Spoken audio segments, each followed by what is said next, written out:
La paix et la grâce de Dieu sont avec vous. Amen. Bon Dieu béni. Amen. C'est un privilège encore une fois, nous capables derrière caméra ça pour nous continuer à parler de la parole de Dieu. C'est un privilège. M'a invité ou ouvrir Bible dans 1 Roi chapitre 12, du verset premier jusqu'au verset 11. 1 Roi chapitre 12, du verset premier jusqu'au verset 11. Et n'a continué avec série ça, qui dit, tu rends service à ce peuple. Tu rends service à ce peuple. Troisième série. 1 Roi chapitre 12, du verset, du verset premier jusqu'au verset 11. Roboam se rendit à Sichem, car tout Israël était venu à Sichem pour le faire roi. Lorsque Jéroboam, fils de Nébat, eut des nouvelles, il était encore en Égypte où il s'était enfui loin du roi Salomon. Et c'était en Égypte qu'il demeurait. On l'envoya appeler. Alors Jéroboam et toute l'assemblée d'Israël vinrent auprès de Roboam et lui parlèrent ainsi. Ton père a rendu notre joug dur. Toi maintenant allège cette rude servitude et le joug pesant que nous a imposé ton père, et nous te servirons. Il leur dit, allez et revenez vers moi dans 3 jours. Et le peuple s'en alla. Le roi Roboam consulta les vieillards qui avaient été auprès de Salomon son père pendant sa vie, et il dit, que conseillez-vous de répondre à ce peuple? Et voici ce qu'ils lui dirent. Si aujourd'hui tu rends service à ce peuple, si tu leur cèdes et si tu leur réponds par des paroles bienveillantes, ils seront pour toujours ton serviteur. Mais Roboam laissa le conseil que lui donnaient les vieillards et il consulta les jeunes gens qui avaient grandi avec lui et qui l'entouraient. Il leur dit, que conseillez-vous de répondre à ce peuple qui me tint ce langage? Allège le joug que nous a imposé ton père. Et voici ce que lui dirent les jeunes gens qui avaient grandi avec lui. Tu parleras ainsi à ce peuple qui t'a tenu ce langage. Ton père a rendu notre joug pesant et toi, allège-le nous. Tu leur parleras ainsi. Mon petit doigt est plus gros que les reins de mon père. Maintenant, mon père vous a chargé d'un joug pesant. Moi, je vous rendrai plus peu, je vous le rendrai plus pesant. Mon père vous a châtié avec des fouets, et moi, je vous châtierai avec des scorpions. Parole du Seigneur. Ou bifond. Papa, nous dit merci. Tu mets devant nous tout le temps ta parole. Cette parole qui constitue un miroir, Seigneur, afin que nous puissions regarder notre visage si c'est sale ou si c'est propre. Seigneur, que la parole ouverte devant nous ce soir puisse, Seigneur, nous montrer, Seigneur, nos vrais visages, afin que nous puissions nous laver dans le sang de notre Seigneur Jésus-Christ. Parle-nous, parle à chacun de nous, parle à notre cœur, parle, Seigneur, à ce peuple, Seigneur, et donne-nous, Seigneur, en t'écoutant ta parole, de nous soumettre à cette parole, parce que cette parole a pour but d'augmenter notre foi. en toi. Nous t'en prions dans le nom de Jésus, lui qui vit, qui règne au siècle des siècles. Amen. Troisième série, tu rends service à ce peuple. T'as encouragé pour ta sur heure bénie, pour ta prendre le temps pour retendre première série, deuxième série et continuer à troisième série pour asseoir. Jéroboam, Roboam et Salomon. Le texte nous dit que Roboam se rendit à Sichem pour qui ça? Parce que tout Israël te venu à Sichem pour être capable de faire le roi. Mais tu as un problème parce que Salomon mourit, c'est Roboam qui prend place là. Mais Jéroboam, petite Nebat, elle prend nouvelle que Salomon mourit et que c'est petite qui prend place là. Texte là dit dans verset 2, monsieur était en Égypte parce que monsieur était en exil en Égypte parce que il te prend la fuite devant le roi Salomon et c'était en Égypte, il était réfugié et c'est là il était demeuré. Et question nous poser à Soya, mais pour qui ça? Monsieur te prend la fuite et il était demeuré en Égypte. Mais c'est parce que tout simplement, gagné un jour, Jéroboam t'est levé main contre le roi Salomon. Et qui ça qui t'est passé? Et sous bien comprendre ça qui t'est passé, vous pourrez aller dans 2 Chroniques chapitre 13, vous pourrez le ça qui t'est passé qui fait que le roi le serviteur Jéroboam t'est levé la main contre Salomon pendant que Salomon t'est sous pouvoir dans 2 Rois chapitre 13 verset 5 à verset 6 texte là dit comme ça que de Chroniques chapitre 13 ça de Chroniques chapitre 13 et texte là dit, mais ne devez-vous pas savoir que l'Éternel, le Dieu d'Israël, a donné pour toujours à David la royauté sur Israël, à lui et à ses fils, par une alliance inviolable. Et verset 6 là dit, mais Jéroboam, fils de Nébat, serviteur de Salomon, fils de David, ça passé, s'est levé et s'est révolté contre son maître.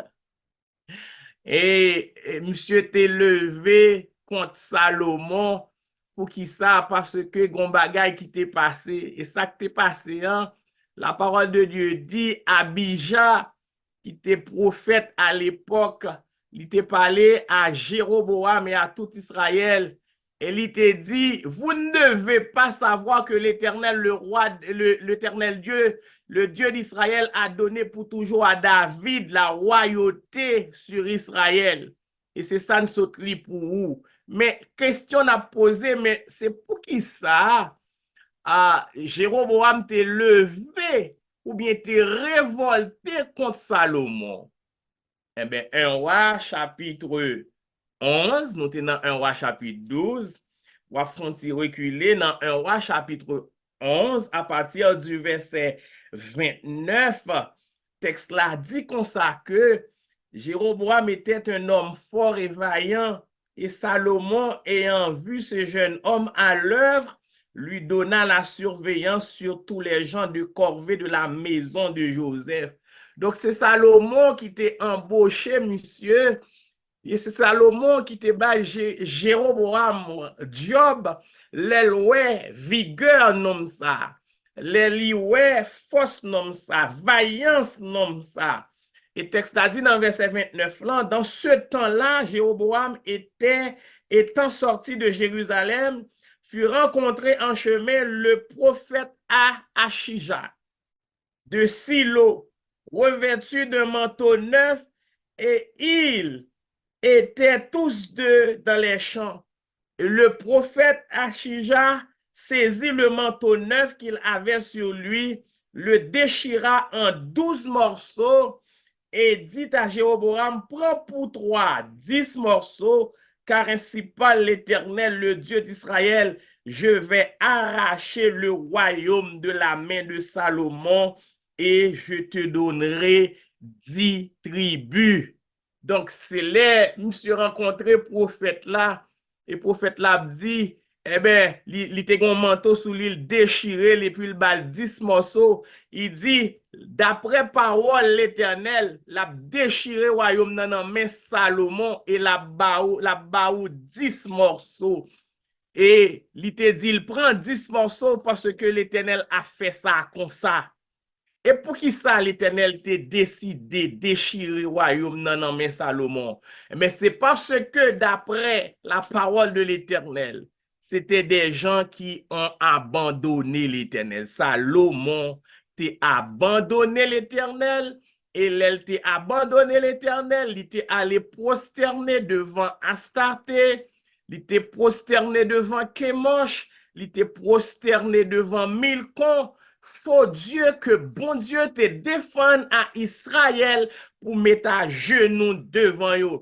Et parce que yo et Salomon pas marché dans voie bon Dieu comme papa David te fait, eh bien l'Éternel t'a décidé retirer le royaume dans main Salomon et puis pour te diviser le royaume pour te bail distribuer à Jéroboam et pour te garder seulement 2 tribus dans mes familles Salomon, en sorte que Salomon, l'el mourit, c'est petit qui pourrait prendre 2 tribus ça yo.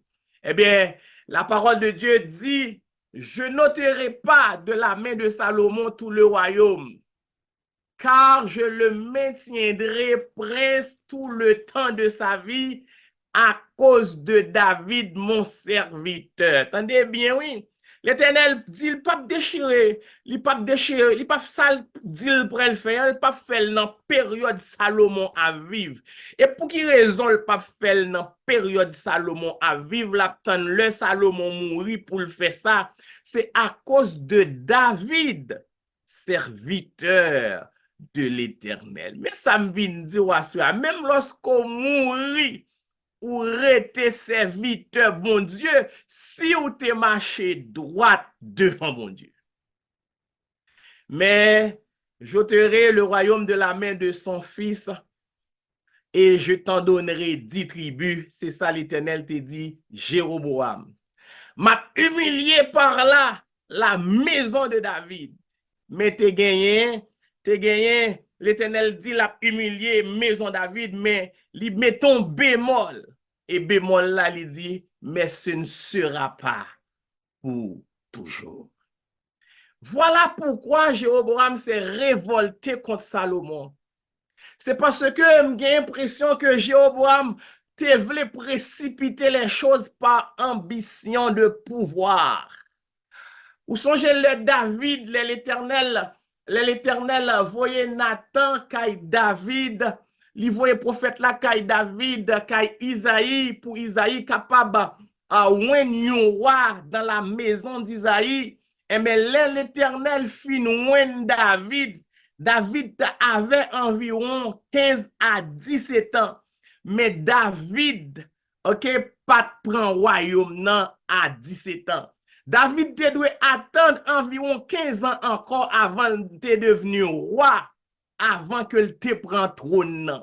Mais Jéroboam, l'elfine joint une commission, Jéroboam, l'elfine joint une prophétie, eh bien, il te voulait précipiter les choses par ambition de pouvoir. Et c'est ça que fait, il était levé, il était révolté contre Salomon. Et verset 40 là nous dit que Salomon chercha à faire mourir Jéroboam et Jéroboam se leva et s'enfuit en Égypte où il demeura jusqu'à la mort de Salomon. Le verset 3, 1 roi chapitre 12, le verset 3. Et là, nous prenons pas à pas, nous pas pressés. Nous prenons manger texte là. On l'envoya chercher, yo voyé chercher Jéroboam. Suive-moi là. Alors, Jéroboam, le verset 3, et toute l'assemblée d'Israël, yo vini joindre Roboam, petit Salomon, qui prend trône nan, et puis yo parlé avec comme ça. Yo dit, tendez ça. Ton père a rendu notre joug dur. C'est-à-dire, ici, c'est tout Israël qui parle. Ton père, c'est-à-dire le père de Roboam, Salomon, papa Roboam. Qui ça Salomon t'a fait? Texte là dit, Israël campé pour le témoigner, pour le dire, Salomon a rendu le joug de la nation d'Israël dur. Maintenant, on est rentré dans le texte là. Le mot joug de l'hébreu, c'est ol, qui signifie, tendez ça, asservissement, domination, esclavage, oppression, servitude, fardeau. L'on parlait de joug ou parlait de fardeau. Matthieu chapitre 11, le verset 30. C'est Jésus-Christ qui a parlé. On fait un coup d'œil rapide dans Matthieu chapitre 11. Matthieu chapitre 11, le verset 30. Ok, Jésus-Christ a parlé. Et puis Jésus-Christ dit un bagay. Jésus-Christ a parlé dans Matthieu chapitre 11, le verset 30. Il dit, venez à moi, vous tous qui êtes fatigués. Donc, ça veut dire, un monde qui est fatigué, c'est un monde peut-être qui est en bas en domination.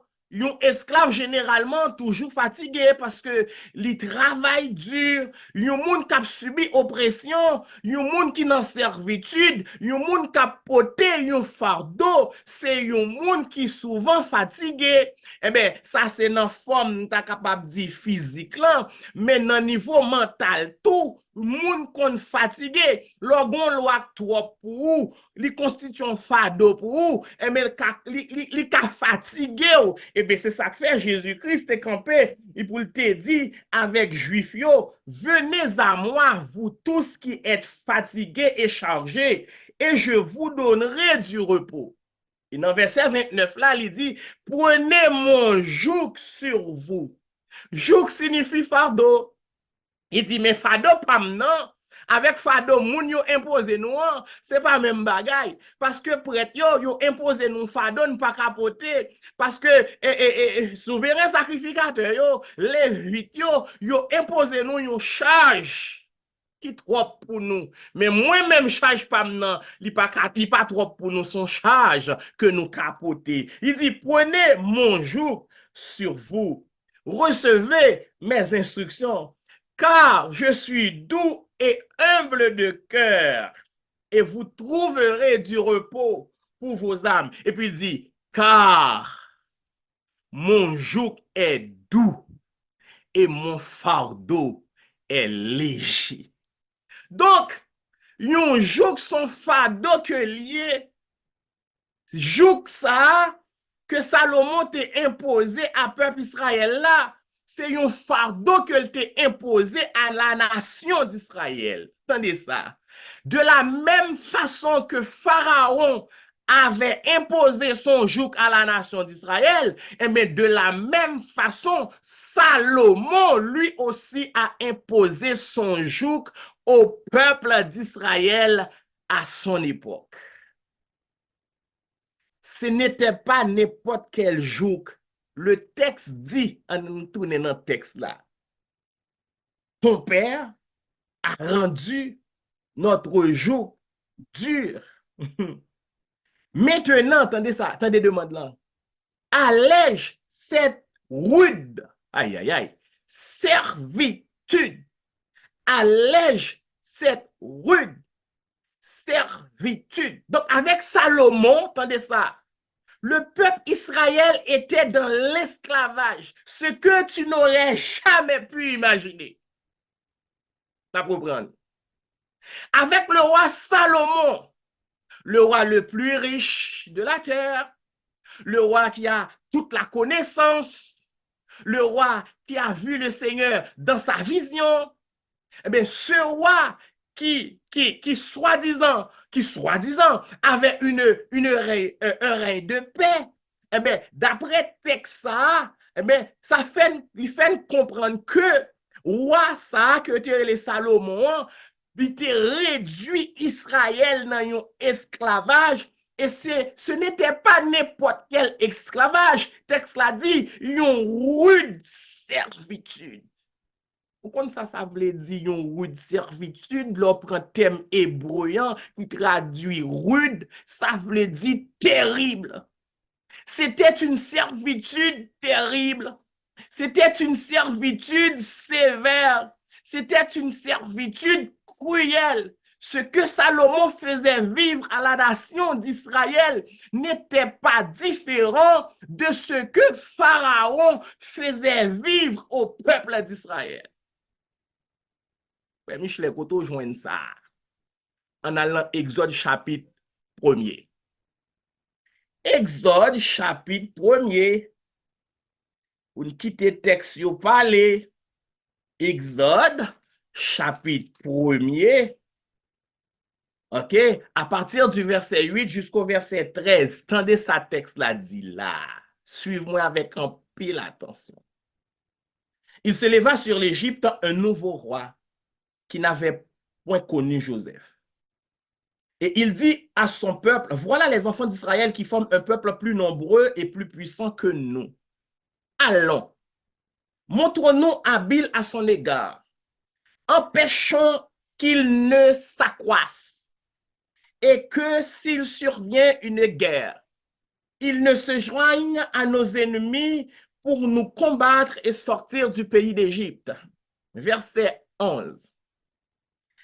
Et l'on établit sur lui des chefs de corvée. Donc, à partir du moment que roi prend résolution ça, et mes textes l'a dit, il établit sur la nation d'Israël des chefs de corvée. C'est-à-dire, il mettait des soldats tout autour du peuple là, des gens qui commençaient à réduire le peuple là en esclavage.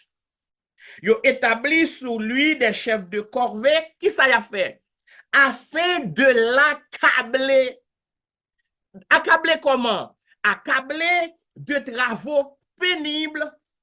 Et c'est ainsi qu'il bâtit les villes de Python et de Ramsès pour servir de magasin à Pharaon. Donc, ça passe. Pharaon réduit le peuple là dans un esclavage et pendant période d'esclavage là, qui ça peuple a fait, peuple a bâti des magasins. La bâti magasin pour qui ça? Magasin pour Pharaon. Parce que le bâti magasin pour Pharaon, ça permet à ce que Pharaon augmenter richesse li. Ça permet à ce que Pharaon gagne plus moyens, gagne plus l'argent dans main, gagne plus l'or, gagne plus argent, gagne plus métaux précieux, gagne richesse Pharaon vient accumuler. Et c'est qui est-ce qui travaille pour que Pharaon vienne riche? Eh bien, c'est toute la nation d'Israël que Pharaon réduit en esclavage pour que les capable de gagner sa richesse. Verset 12. Attendez ça texte là dit. Plus on l'accablait cette nation-là, ce peuple-là, plus il multipliait. Pour qui ça? Pharaon te réduit en esclavage. C'est parce que ce Pharaon pas voulu que le peuple a grandi.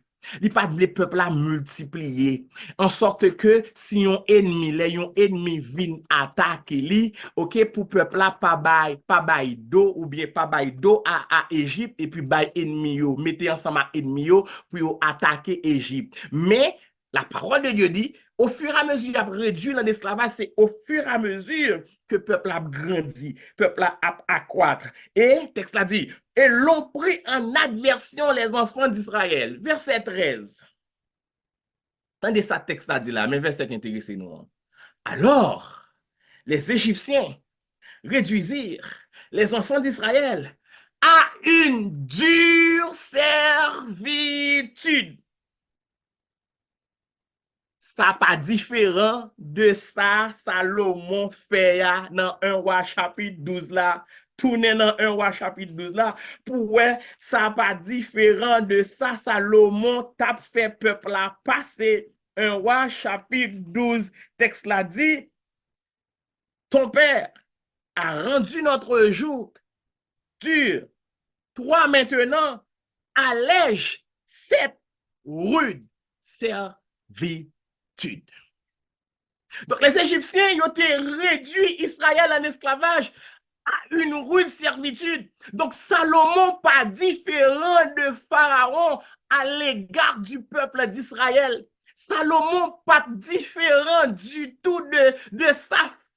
Salomon, pas différent du tout de ça, Pharaon t'a fait peuple là. Et c'est ça qui arrive, oui. Le bon Dieu quitté. Salomon a adoré, bâti des hauts lieux pour les dieux étrangers. Eh bien, bon Dieu quitté. Eh bien, par le fait que bon Dieu quitté, eh bien, il n'y a pas l'autre recours, non. Fait bagay qui pas dans volonté, bon Dieu. Les Égyptiens réduisirent les enfants d'Israël à une rude servitude. Toi, maintenant, allège cette rude servitude et le joug pesant que nous a imposé ton père, ça pas différent du tout. Salomon et Pharaon, yo pas différent. Et c'est l'Éternel qui avait dit à Salomon que je te donnerai des richesses. Mais Salomon n'a pas seulement attendu à ce que l'Éternel lui donne des richesses, mais Salomon est allé lui-même chercher ses propres richesses en réduisant le peuple d'Israël en esclavage, en sorte que le peuple travaillait pour lui. Et ça, attendez bien, il n'est pas différent, non, de sa leader aujourd'hui a fait à l'intérieur de nos assemblées. Il n'est pas différent. Voilà, nous avons un accroissement de leaders Salomon. Les leaders Salomon sont des leaders qui font travailler le peuple de Dieu à leur profit. Au lieu de servir le peuple, c'est le peuple qui leur rend service et ils deviennent riches au détriment du peuple de Dieu, en sorte qu'ils ne rendent aucun service à ce peuple. Lors ces leaders, ou là pour servir troupeau, et c'est pas troupeau qui doit servir ou non, c'est où doit servir troupeau. Donc les leaders de Salomon, les leaders Salomon ne sont pas différents de Pharaon. Ils accroissent leur richesse en manipulant le peuple de Dieu. Et ces derniers temps, et c'est ça nous est qu'à la mode, majorité, on ne pas dire toute, on dit majorité, en pile nan yo. Majorité leader yo, au lieu yo servi peuple là, mais yo fait peuple là travail, yo manipule peuple là pour yo prendre sal gen nan men. Au lieu yo aider peuple là, yo plus gen tendance fouiller. Au lieu yo aider, yo plus gen tendance sous sel. Yo plus gen tendance boire tout Jules et puis la gema. Y a augmenté richesse yo. Yo besoin millionnaire, mais en utilisant la parole pour manipuler le peuple de Dieu. Ton père ton père a rendu notre joug dur. Toi maintenant, allège cette rude servitude et le joug pesant que nous a imposé ton père, et nous te servirons. N'a servi, oui, mais faut retirer dans l'esclavage ça.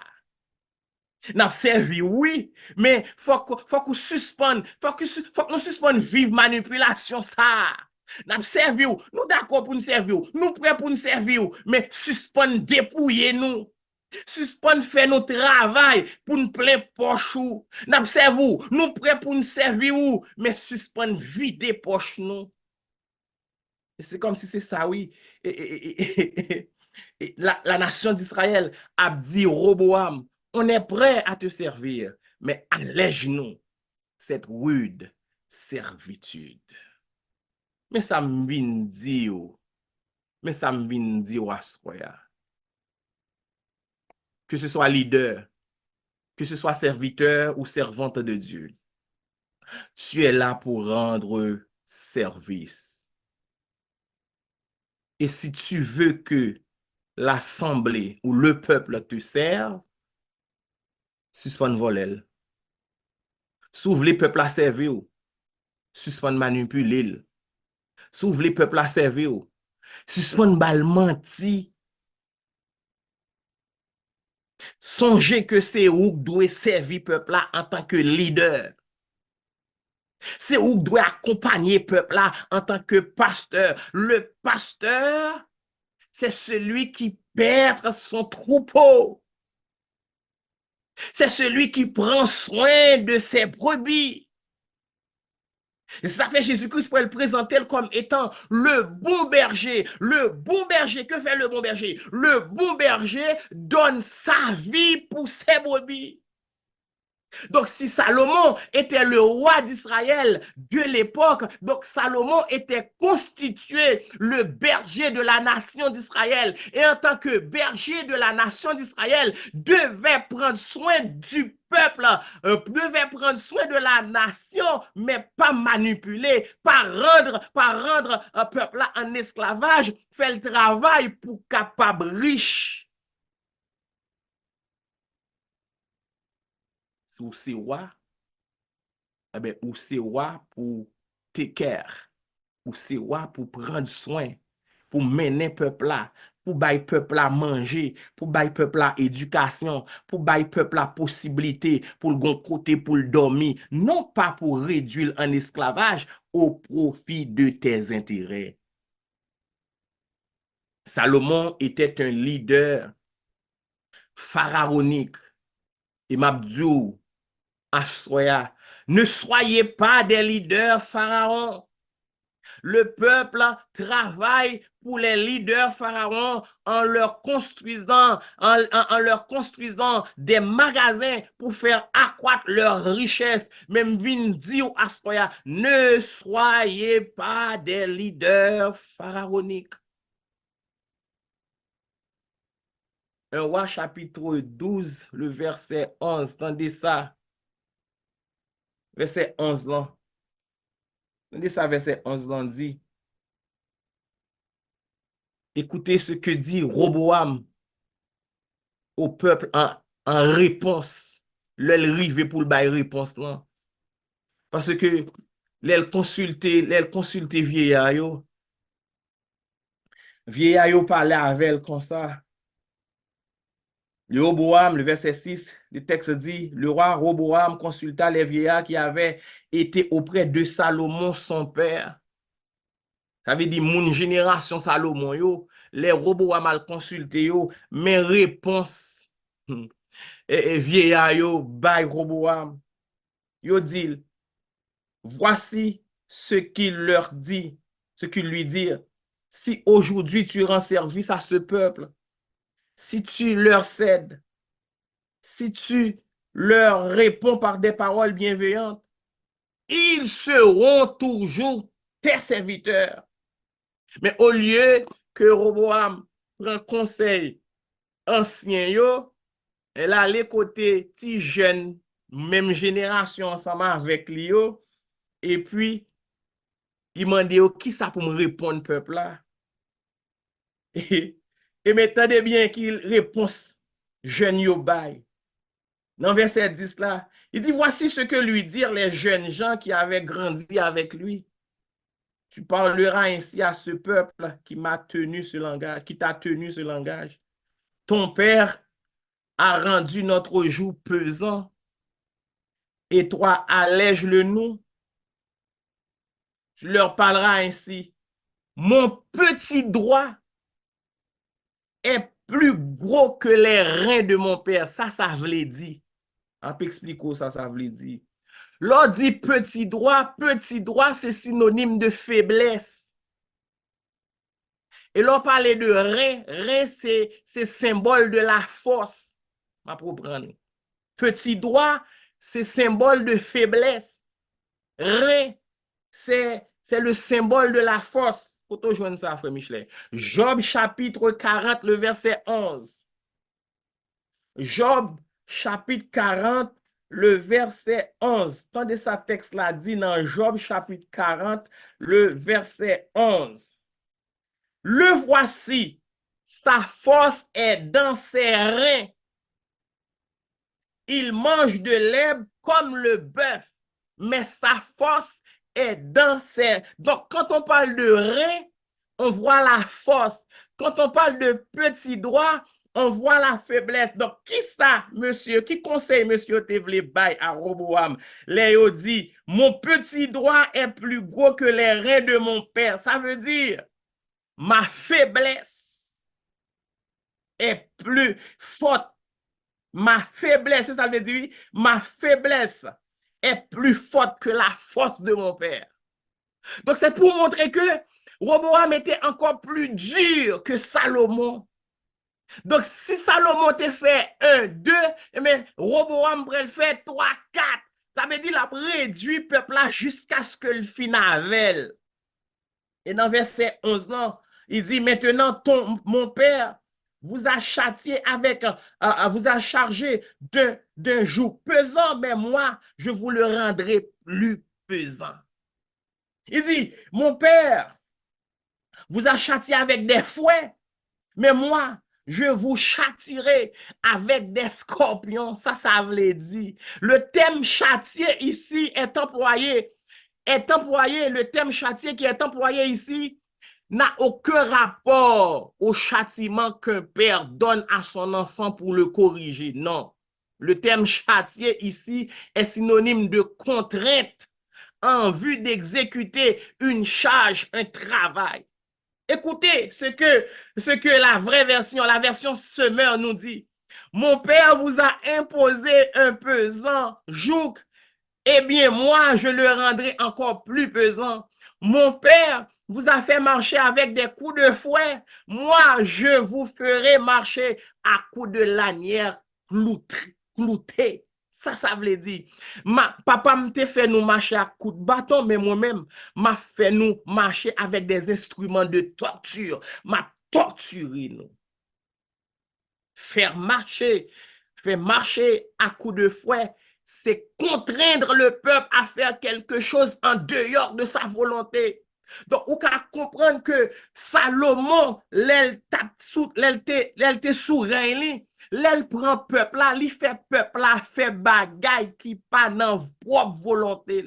Les peuples là t'avent prendre petit plaisir, les peuples là t'avent prendre petit détente li, eh ben peuple là trouvé dans une situation la travail dur pour le faire Salomon plus riche. Donc, marcher à coups de fouet, c'est torturer le peuple.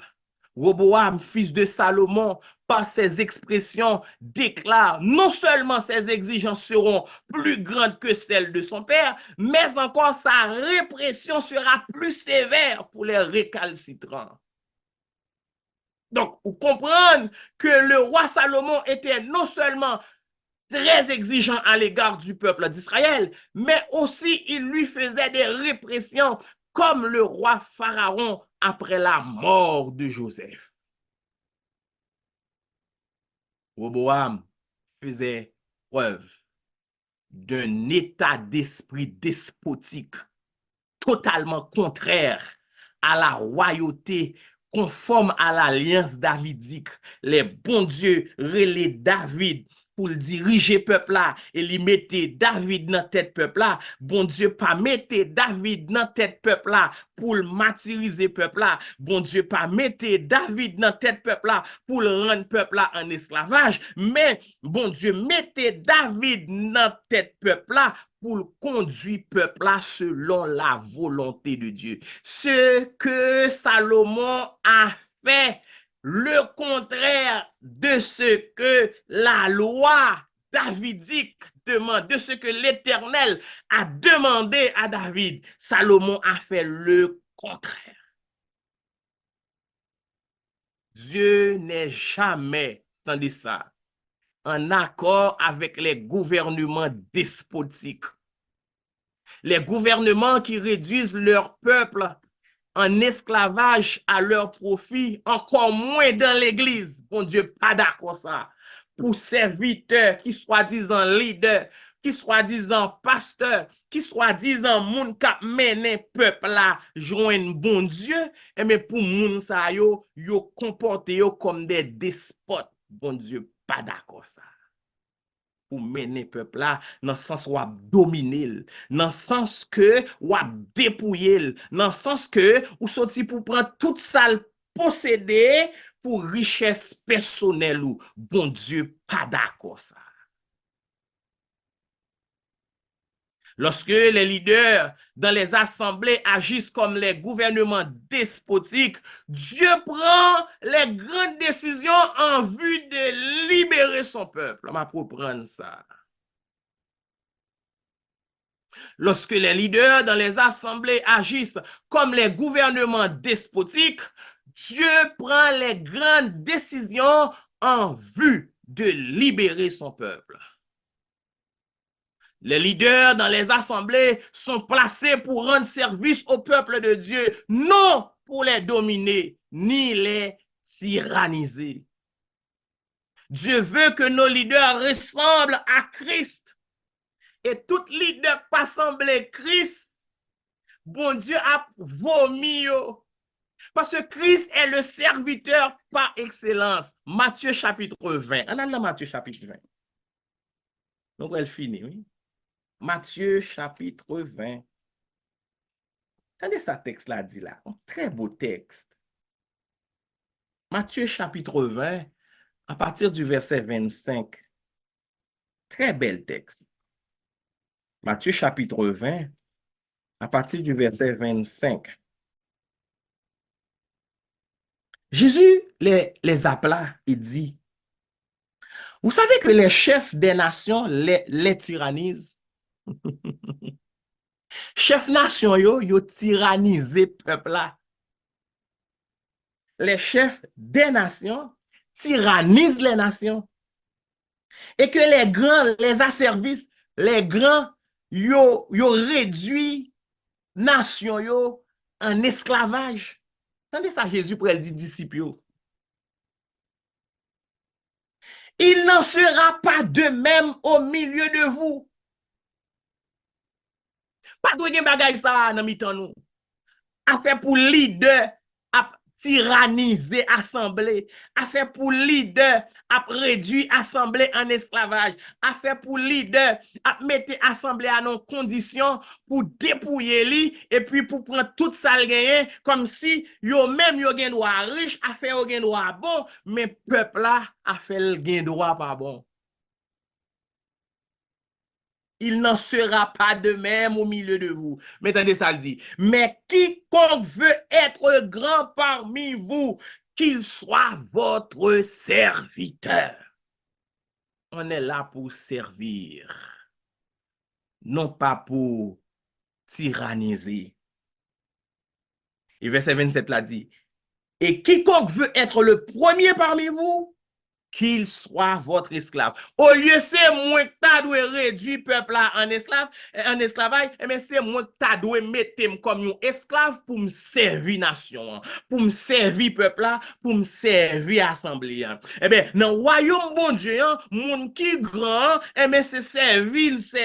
Dans le royaume bon Dieu, moun qui leader, mais c'est lui-même qui baille soin, c'est lui-même qui baille possibilité pour moun vivre bien. C'est pas lui qui doit prendre l'argent l'autre l'autre monde pour le cas bien, mais c'est lui-même ok, qui doit faire tout ça le connaît pour le rendre monde bien.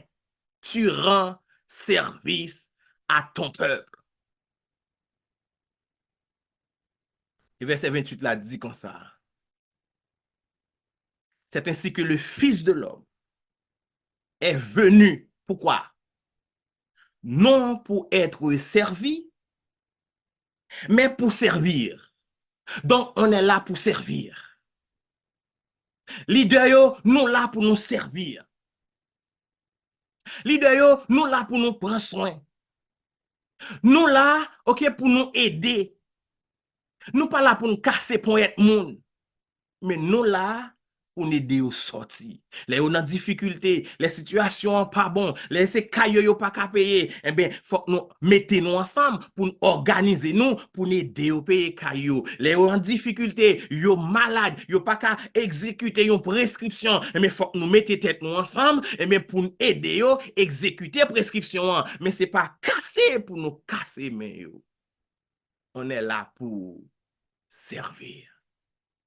C'est ainsi que le Fils de l'homme est venu non pour être servi, mais pour servir et donner sa vie comme la rançon de plusieurs. Voici le modèle que Christ nous demande en tant que leader.